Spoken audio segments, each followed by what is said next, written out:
Jordan is unique, and to say he's the greatest basketball player of all time understates it. They said he's the greatest athlete of all time. Michael Jordan makes $3 million from the Bulls each year, but he makes about $25 million just from his endorsements.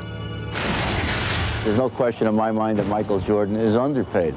It is hard to place a value on the greatest player that ever played the game. If you were going to invent an athlete for the 90s in an area when sports has been defined by television, you'd create Michael Jordan. He's extremely good-looking. He's incredibly articulate. He's got a very electric, exciting style of play, soaring through the air, dunking the basketball, blocking shots, making steals. And he's very genuine. When you see him, he is not the product of media training. He's not someone where you teach him how to sit and how to hold his hands. He's very natural. And the reason he's become so popular is because he is natural. And I think that he's extremely telegenic.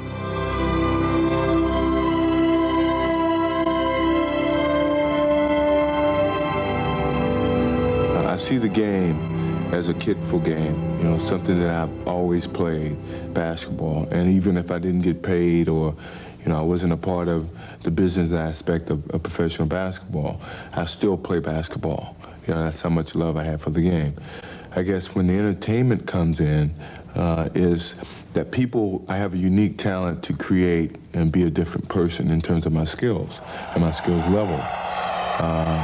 And that's something that I didn't know I had until I got into this level and until the way people have responded to my talent.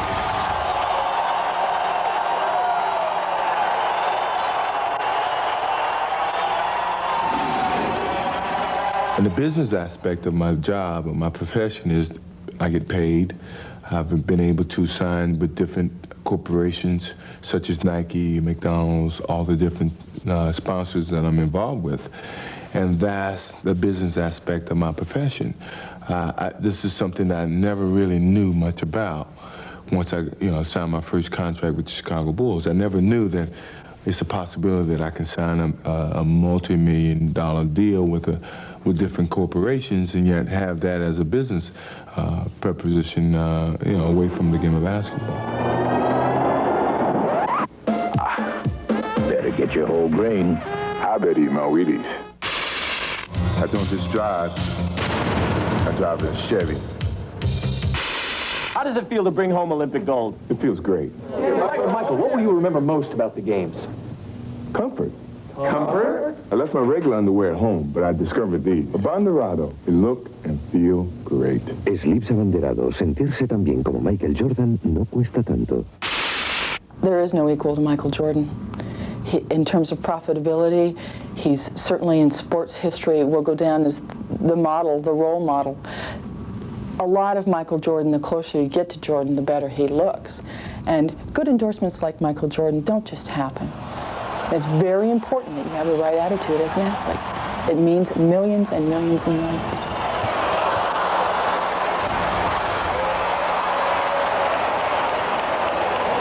In 1992-93, Michael will be the highest salaried player in the NBA, earning exactly $4 million. But fortunately, that is balanced by the fact that off the court, he earns approximately 8 to 10 times as much from product endorsements, with about 8 principal corporate partners. Nike is by far and away his single biggest and most important relationship. He's with Wilson Sporting Goods, which manufactures 12 different models of Michael Jordan basketballs, and McDonald's, the McDonald's Corporation, which he's been with also since he's been very young.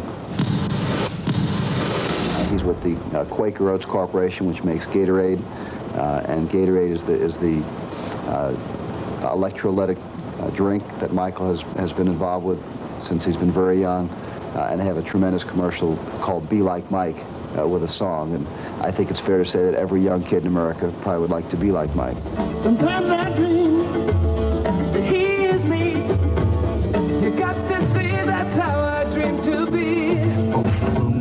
I dream I move. I dream I groove. Like Mike.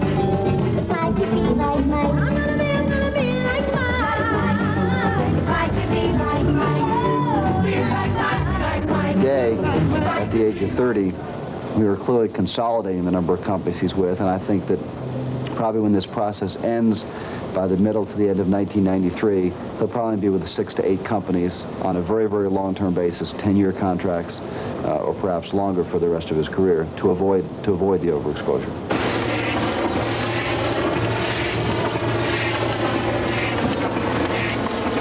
We started discussions with Michael Jordan in May of 1991, signed in June of 1991. We started shipping the product in August of 1991. Hit the shelves in the supermarkets, mass merchandisers, October of 91.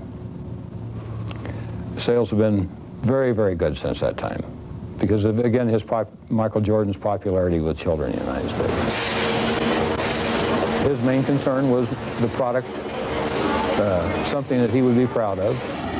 He wanted to eat the product and see where it was to be distributed, and the company was involved, and that's, once he had tried the product, he thought that was had great merit, and so he signed to allow us to use him to sponsor our product.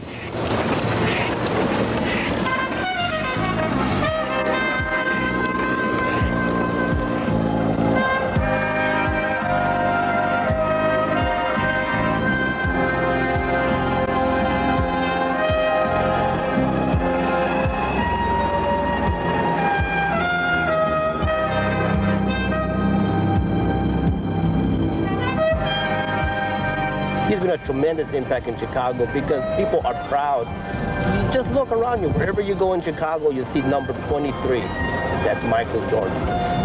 When he comes on the court and when they start that, and here they are, your Chicago Bulls. I mean, that way this thing is amplified and it's done to tremendous impact. I mean, it just, your throat catches up on you. And when you see him win a game in the last second or so, I mean, if you ever burped, if you ever cried, if you ever laughed at the same time, that's what it does for you. He makes some moves that are just unbelievable. How he steals the ball, how he glides through the air, how he makes his tomahawk dunk, how he does all of this. I mean, it's amazing to watch. To see him play is to say to yourself, I've been to Mecca.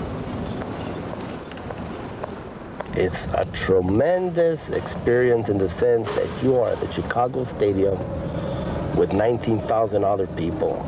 The din is so loud. I mean, it's almost like you're in a wine bottle and someone is blowing into it, and it's just, I mean, the noise just blends into almost, for lack of a better term, like a hurricane just roaring at you.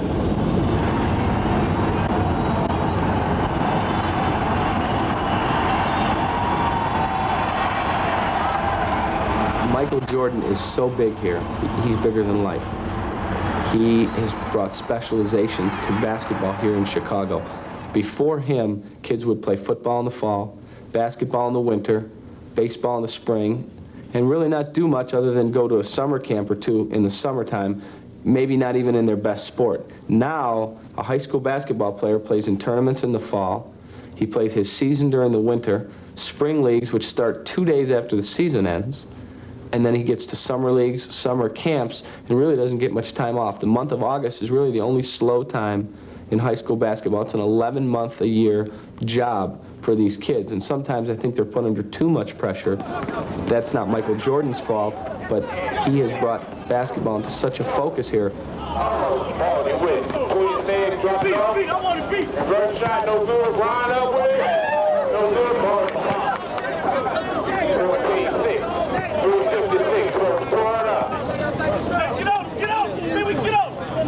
That's 32 back in it. He carrying him. Talking about carrying him, he's carrying him. Well, it starts early in the elementary level. You've got kids 10 years old and up on the playgrounds pretending they're Michael Jordan or any number of professional players that they see every day on television. A professional athlete in Chicago becomes just to the right of God in the local newspapers, the radios. I mean, we have radio stations that are exclusively sports stations. They talk nothing but sports 18 hours a day, and there are a number of them. Sports pages are filled each day with the accomplishments and the exploits of any number of professional athletes. And along with the positive, they also exploit the negative, the things. I mean, every baseball player doesn't hit a home run every time up. Michael Jordan doesn't score 50 points every game. They're human. And the pressures that the media especially put on kids, even at the high school level, are tremendous. I saw Michael Herman play basketball for the first time about a year ago, a year and a half ago. And we had a good team. He was playing on a good team, and he played very well against us. Okay? You know where I'm going. Mike has the athletic ability, no doubt about that. He has the quickness, he has the agility, he has the vision and the speed. Whether he grasps and whether he works hard enough to attain the mental part of the game, the mental toughness that a person has to have to play at that level, remains to be seen. But he's got 2 years to work at that. Coming up now. Mine. Come on, back to the spot. Come on. Cut off. Back out. Ask for it. Turn away. If I was to be drafted, I would like to be chosen by the Chicago Bulls because I'd be at home, you know, more. And because it's the Bulls, I always like to play there. And by then, Jordan would be gone, so I wouldn't be able to play against him. So I would like to fill his shoes, at least try to.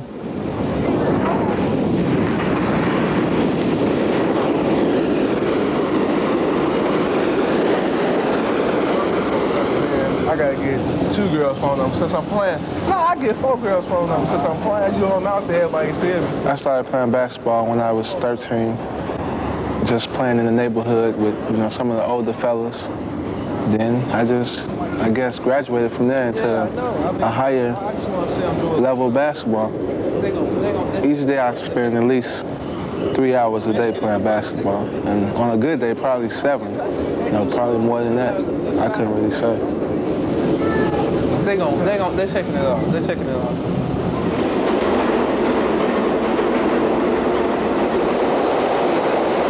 Michael Herman is one of the latest in a long line of very promising basketball players to come out of Chicago.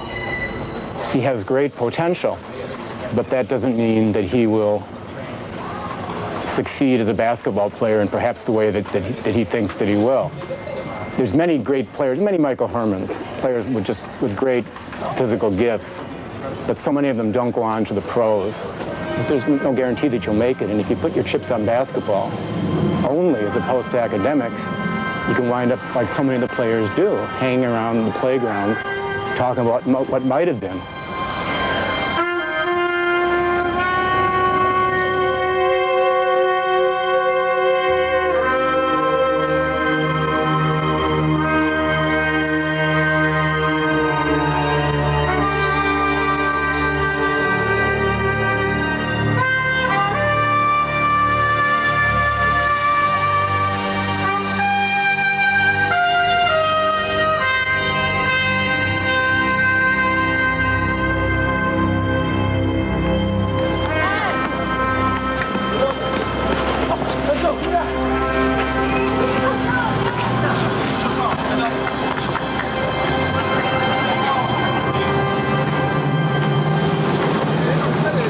This area now is really, it's dangerous, it's corrupt, it's gang infested, it's drug infested.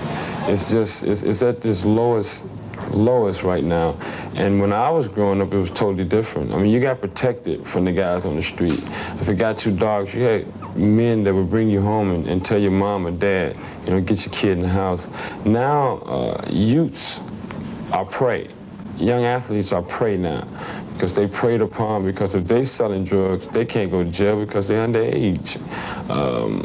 And they're so vulnerable. But the danger for a Michael Herman to be out in the public, being in the wrong place at the wrong time, his life. Every day that he walks in the inner city on the west side of Chicago, his life is threatening. Right now, it's a war going on. It's a drug epidemic, it's a gang epidemic, and there's a war going on, and it's not safe for anybody.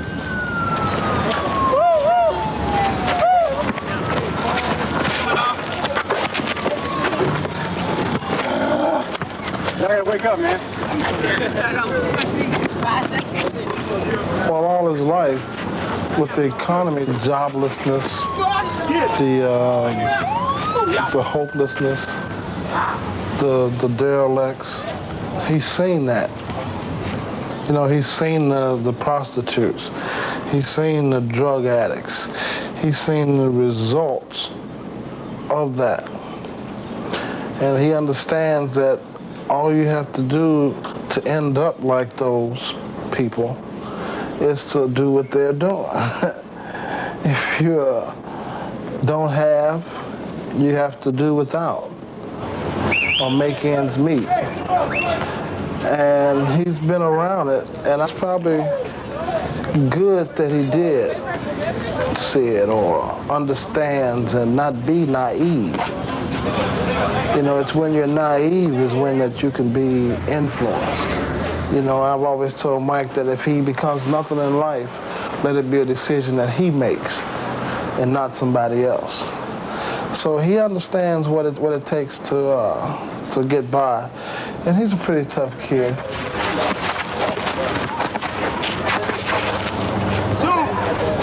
The people off the court, I just pay them no attention. Just whatever they say, I just take it and just keep going. The young teenagers doing, you know, things that grown people do. Some, you know, drink, do drugs. I mean, that's the type of thing that you got to deal with in an environment like Chicago. So you just got to go on and live. Some people, they're going to put you down anyway, so you got to deal with it. People going to say bad things about you, regardless if you're doing good or bad. So you got to deal with it.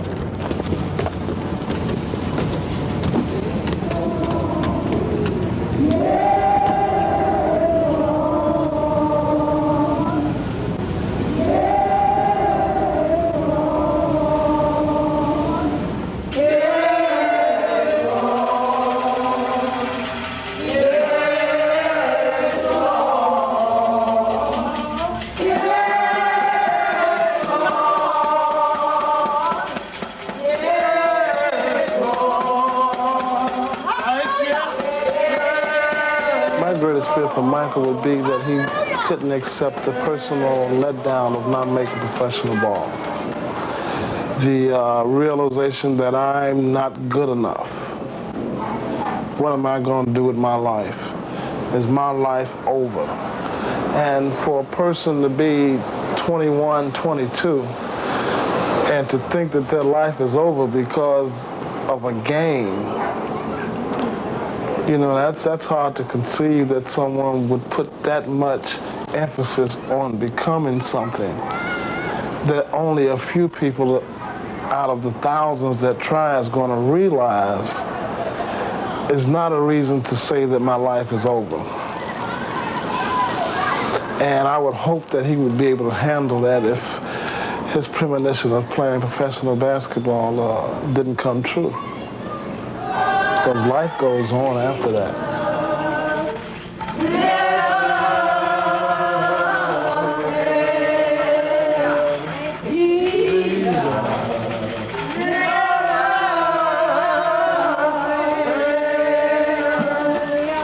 Thank you, Jesus. Jesus will never fail. Never fail. We're grateful that this day has been set aside for Michael Herman. Amen. Praise the Lord.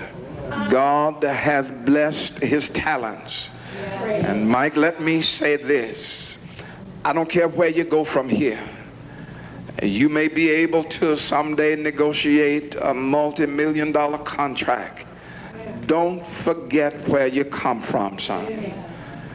You don't owe us anything but to speak to us and embrace us like you do now. Do that, and God will continue to bless you, son. Jesus will never fail.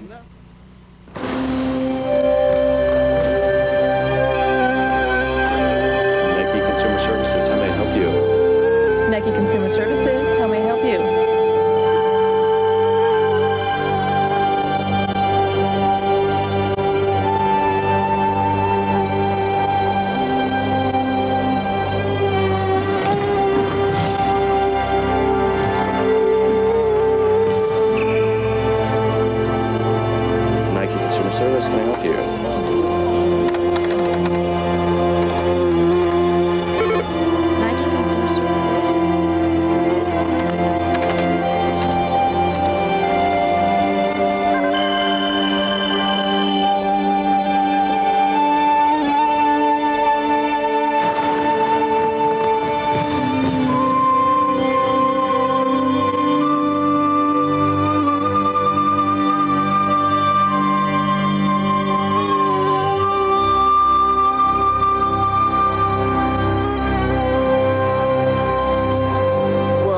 obvious that he was a great athlete to sign, that anybody you talked to said, this guy is going to be a great player.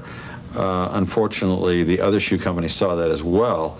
So where we don't get into the specifics of what we pay different athletes, the amount of money that it took to sign him at that time was 2 or 3 times as much as we'd paid anybody else for a basketball endorsement before. So there was some risk that way, but I think everybody thought that he was going to be a very good player.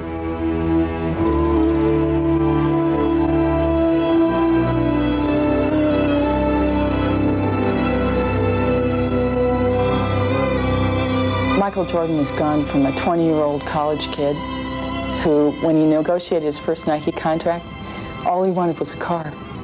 He said, just give me a car and I'll sign with you. And they tried to tell him at Nike that he'd have a lot of money to buy a lot of cars and that he wouldn't have to worry about that. And yet he still wanted a car. And so one of the guys in the Nike negotiations had a little toy car and he rolled it over on the table. And Michael still didn't quite get what they were trying to say.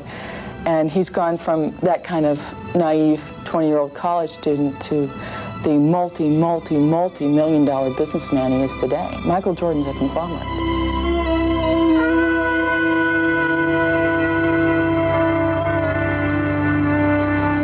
I never wore a Nike shoe until I signed with him. And I wasn't as enthused to sign with him as people might have known. Because of my involvement with Converse, which I had to wear Converse during the University of North Carolina years, and Adidas, which was one of the companies that I actually wanted to wear the shoe. And when Nike brought me out west to go over the proposal that they were making for me, which was giving my own shoe, the option for me to create my own shoe and have input on it, and things could not happen without my approval of it. I felt that was a great opportunity for me, but I really like Adidas. So I went back to Adidas, hearing what Nike had proposed to me, and say, if you match it, I go with Adidas. And they actually never matched the deal. They couldn't even come close. So it made my decision very easy. So I went with Nike, and they centered everything around myself and gave me the option to create, with the basketball shoe, to put my input, give my input on a basketball shoe in terms of the way that I like it. And from that point on, it just kind of rolled.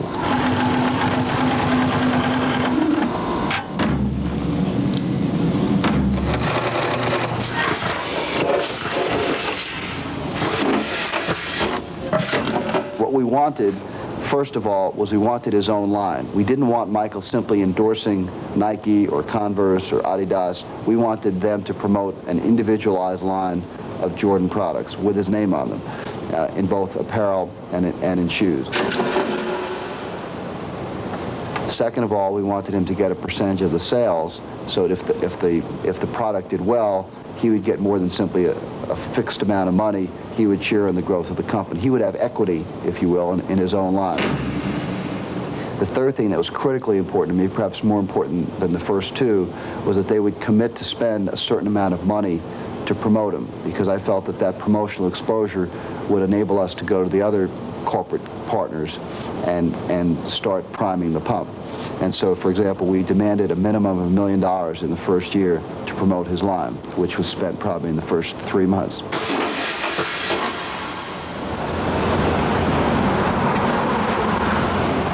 What Nike did with Michael Jordan changed the way we do sports marketing today, and a lot of marketing, period. They had 3,000 track and field athletes they were giving free products or money to. They had over half the NBA, the basketball athletes. They had so many athletes, the joke was they forgot they even had them. One mother wrote in and said, thank you for sending my son shoes, but he died last year. And Nike was spending so much money on product and so much money on these endorsements, and they weren't getting any bang for their buck. And they decided to take all their money from all of these endorsements and put it into a superstar, and that superstar was Michael Jordan. It's very creative to jazz it up a little bit. Just slap people in the face with color. Fashion people. It's very bright. Very colorful. And very positive. Fashion, identity. That's what it's all about.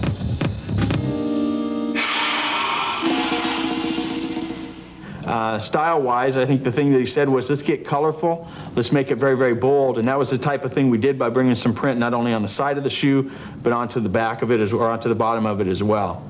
In the process, we can make the product a little bit lighter for him, but keep the stability, keep the protectiveness, and then add this tremendous fit. The other thing that's been really beautiful to us is the fact that Michael can really assess product. We can show him things, he can try things, and give us feedback. And the simple fact that he's able to do that has created a model of how we can take our design and marketing teams to athletes and find out what to do to make the products better. Black. Just to keep it kind of easier for people to get what we're trying to accomplish. One thing Michael would like to see is maybe popping the 23 on this one. Might be something that's important. We don't need, maybe pop that, make that stand out. Red or something. Yeah, we don't need to do the chenille. We could do something different. I have total input in terms of my shoes and what I want in the shoe and what I expect out of the shoe. And if they didn't give me that option, I wouldn't put my name on it, even though it may be a Nike shoe, but I wouldn't put my name on it. I felt my name on that shoe gives me the right to put my input on it. I get the veto power in terms of the campaigns itself, the marketing of it and the ideas of it. And I listen to all different suggestions from all different agencies, mostly the ones that Nike works with. And if it's something that I feel that it's a part of my personality or I can adapt or adjust to, I go with it, knowing that Nike's going to do it first class. And all the commercials that we have done has a little bit of my personality involved with that. And that's due to them giving me the option to veto it or not do it. And it's the same way with my shoes. Yo, Mars Blackman here with my main man, Michael Jordan. Yo, Mike, what makes you the best player in the universe? Is it the vicious stumps? No, Mars. Is it the haircut? No, Mars. Is it the shoes? No, Mars. Is it the extra long shorts? No, Mars. Is the shoes it, right? Nah. Is it the short socks? No, Mars. Money's gotta be the shoes. Shoes, shoes, shoes, shoes. This particular shoe will retail in the United States for $140. But for the last 3 years, really from 90 to 91 and 92, Michael's products have been out there at $125. So we figure after 4 years, with the innovations, the things we'll be able to do to make the product better, to take it up to $140, we're doing a pretty good job holding value and creating value with the product. People say, Nike, you're guilty of in the inner cities in America, kids are demanding $130 Air Jordan shoes. And the question is, that's ridiculous, Nike. You don't have to make that much profit on that shoe. And now and again, Michael Jordan will get asked, don't you feel bad that your shoes cost that much? I don't know. Kids certainly, when they put on a pair of Air Jordans, kids have much better imaginations than we do. They honestly believe they're in Michael Jordan shoes. Good job. Make yourself big. Stretch all the way out. Make yourself big. Make yourself big. Come on, Otis. Pass it. Well, kids are the basis for my involvement with a lot of corporations that I'm involved with. Anything that I can, any way that I can get a message back to the kids, and whatever magnitude that corporation could carry that message, is how I really determine. It's not the money. I try not to do things for the money. It's the relationship that I have with that corporation, and the message that they can get back to the community or the inner city kids that I need to get the message back to.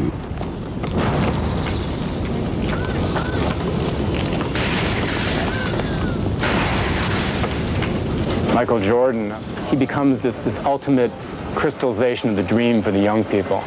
I mean, he's that guy that we all want to be. As with the Gatorade commercial now, be like Mike. I mean, you can't blame Jordan for this because he is such a terrific role model, but he is part of this phenomenon that's not of his own making, that he can't control, where it does cause so many kids to buy even more into this dream that can eventually betray them.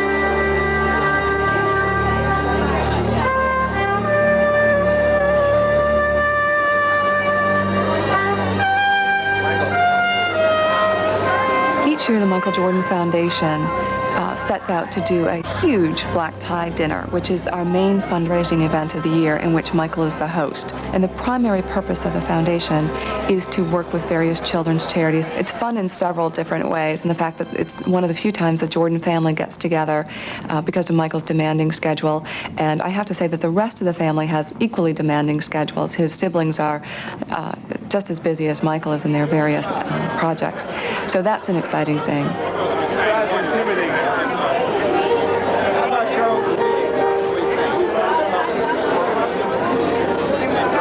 There's also a private dinner that people this year will be paying $8,000 to have dinner with Michael and his family, which is held to 150 people, so that way Michael has time to go and visit with everyone.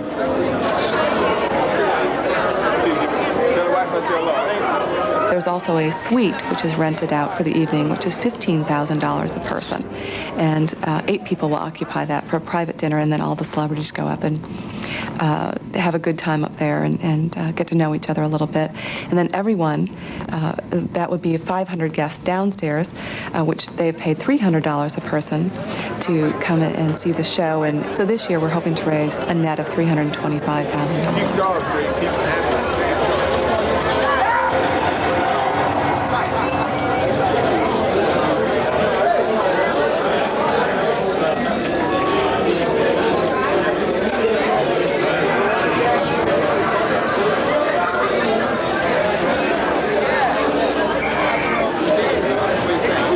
The price Michael Jordan has to pay is incredibly high. I think that he can't go anywhere without being instantly recognizable. He can't even go into a movie theater and watch a movie in the dark because people come up to him in the aisles and ask him for his autograph. He can't go to a restaurant and eat a meal with his wife without many people coming up and interrupting every bite. And while some people might think that that's fun and it's great to be that well recognized, every person has times when he just wants his own privacy. And if Michael acted rudely in public, it would hurt his image. When Michael does things that people think isn't what he, quote, should do, unquote, there's always the danger there's an impact on his image. And because the financial stakes have become so enormous, he's very, very conscious of what the impact of the things that he does. And I think that takes away a level of, of personal freedom.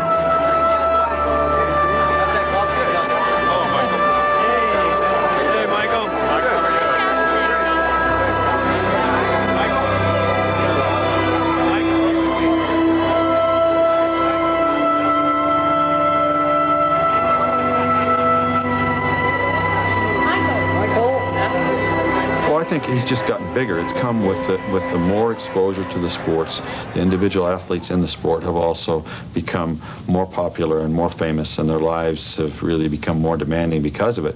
I mean, the Michael Jordan phenomenon, I've been around a lot of famous athletes in different places when they've walked down the street. I've been with John McEnroe in Tokyo in 1984 when he'd been #1 player in the world for 3 years, and he got mobbed. But I've never seen anything like this. The Jordan thing is that the only thing I think that can compare with it is really Elvis Presley, and that's really the level that the sports superhero has reached in the United States. All right, this way, please. I did. Movies for that. Yeah.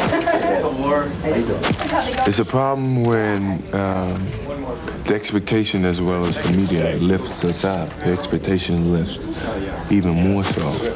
And we have to try to live up to those expectations, which is virtually impossible. And I think that when you don't live up to those expectations, the media is not criticized for that. We are as people and as role models and athletes, and I don't think that's a fair treatment. So in one sense, yeah, it's great to be respected and admired and lifted up by the media, but we're actually building ourselves up for a major downfall when we can't live up to those expectations.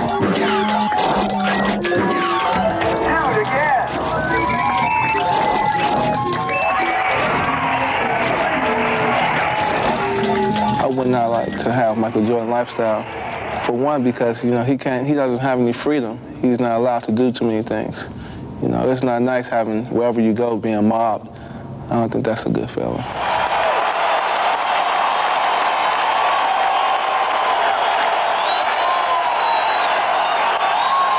Michael Jordan, he has charisma about himself.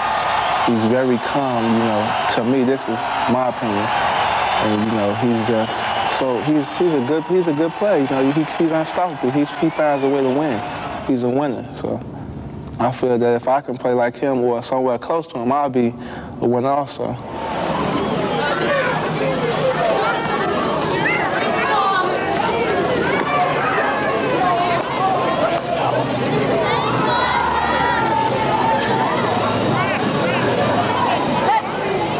Well, Westinghouse is one of 60 public schools in Chicago, and one of, I believe, 300 and some around the state of Illinois. And most of those schools also have basketball programs, and hopefully Westinghouse is thought of as one of the top programs in the state. At least we have been for the past 10 or 15 years.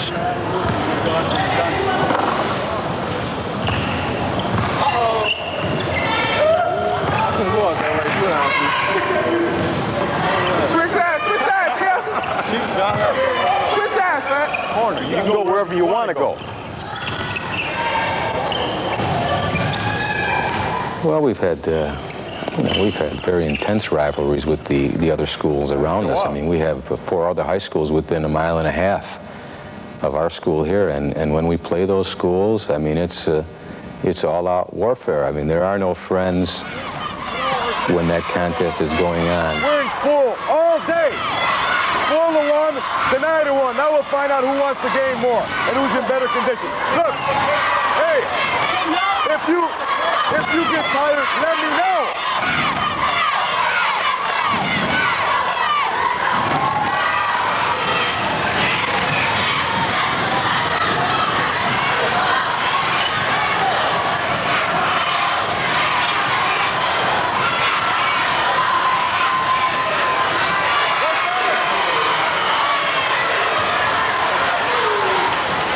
Kids with that kind of athletic ability are always under pressure. They're always under pressure to perform. They're always under pressure to be the best. They're always under pressure to do everything right. And when they don't perform up to other people's expectations, when they don't make every shot, they're criticized. And sometimes that becomes a heavy burden for someone that we forget sometimes is only 16 or 17 years old to carry. We've had some people who certainly had the ability that people who are now playing in that league have had, but for whatever reason, they didn't make it. And some were crushed by it, some went on with their lives and have been very successful. Some haven't recovered yet, no doubt in my mind.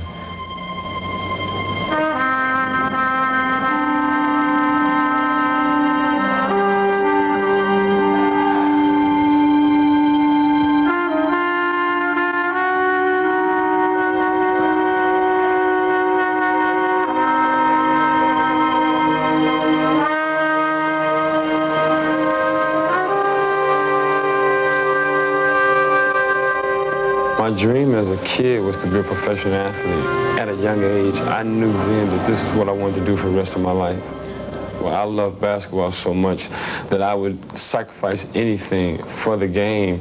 And secondly was that it was a mean and a way of getting my family, putting them in a better situation financially. Better house to live in, better clothes to wear, better opportunities to go to better schools to get education for my brothers and sisters. So it basically fit all means.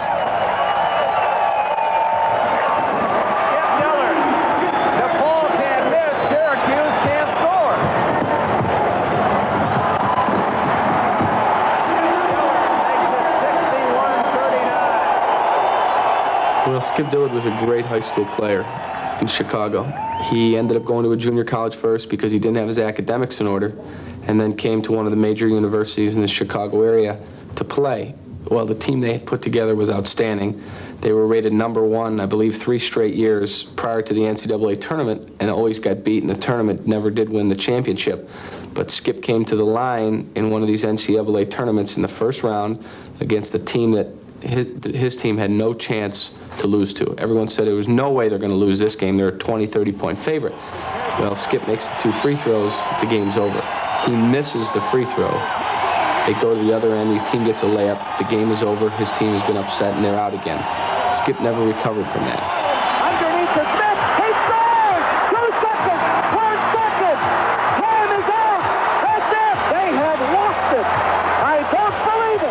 I mean, people, they knew that at the time when you're a collegiate athlete, they know you're not working, they know your financial status is very low. I mean, people would just mail me money, you know, don't worry about it, but just remember me, you know, because you're gonna make it. Or I would go in the stores to try to purchase clothes. They would give them to me free, saying that you're gonna be in the professional ranks and I could use you later on. That type of thing. So those experiences were, at the time, that I welcomed with open arms, because I was like, well, geez, to me it was like being rewarded for my talent, you know, or my performances. But at this time, I was really seeing that I was being baited for later on down the road. Norman Skip Dillard was arrested early Thursday morning at his home. Authorities say the arrest ended a long trail of armed robberies. Since July, Dillard allegedly robbed at least 2 convenience stores and a string of gas stations, most of them Clark stations on the northwest and southwest sides of the city. I started venturing off, experimenting in drugs. It made me still feel like that I was a celebrity, which I wasn't as far as actively playing at the time. And my life just was really in shambles at that time. Well, the crime I committed was armed robbery. The circumstance was that I had an addiction to cocaine and I had to have it. But the overall bigger picture was that I couldn't face life on life terms. See, I was a coward and I was scared of dealing with reality because I had just was lost. I was just so afraid that I was a failure and dealing with rejection that I had found a release in using drugs. As long as I used drugs, I never had to face anybody. I never had to deal with reality. So the drugs brought about the crime. But really, overall, not being able to deal with life on life terms caused me to pick up an addiction, be a convicted felon, and go through a hell of an experience. It was a hell of a way to grow up. They tried to put me away for a long, long, long time. But by the grace of God, I would like to think by the grace of God, opposed to by me being such a good basketball player once in the city, saved my life, and I got a short sentence.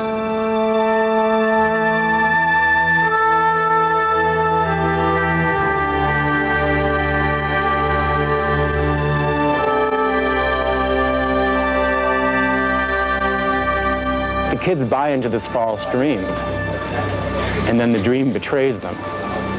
So many of them are just hanging around the playgrounds or perhaps trying out for a spot on an overseas basketball team, unwilling to just let the basketball dream die. It's not just their fault, though. So much of the society around them, we build up basketball.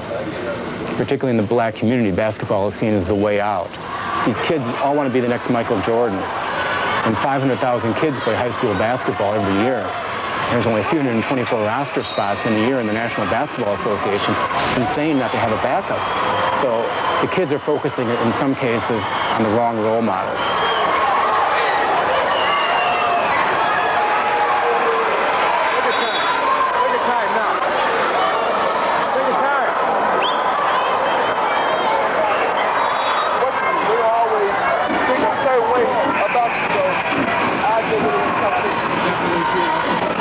Michael's not playing today because he chose not to play today. He chose to step away, and I believe he's trying to get his own mind and his own self together. My own personal opinion is that people sometimes forget that they're dealing with a high school athlete, and they've placed tremendous, tremendous expectations on a 16 or a 17-year-old young man. And a 16 or 17-year-old young man that's in high school can't be expected to be Michael Jordan every night and perform up to their own expectations. And unfortunately in Chicago, it's a pretty common occurrence with high school athletes, especially those as talented as Michael.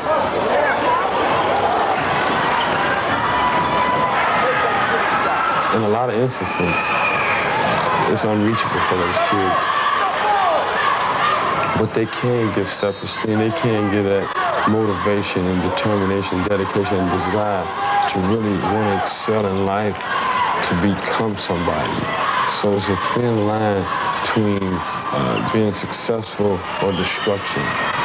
And it's sad because we're dealing with human lives.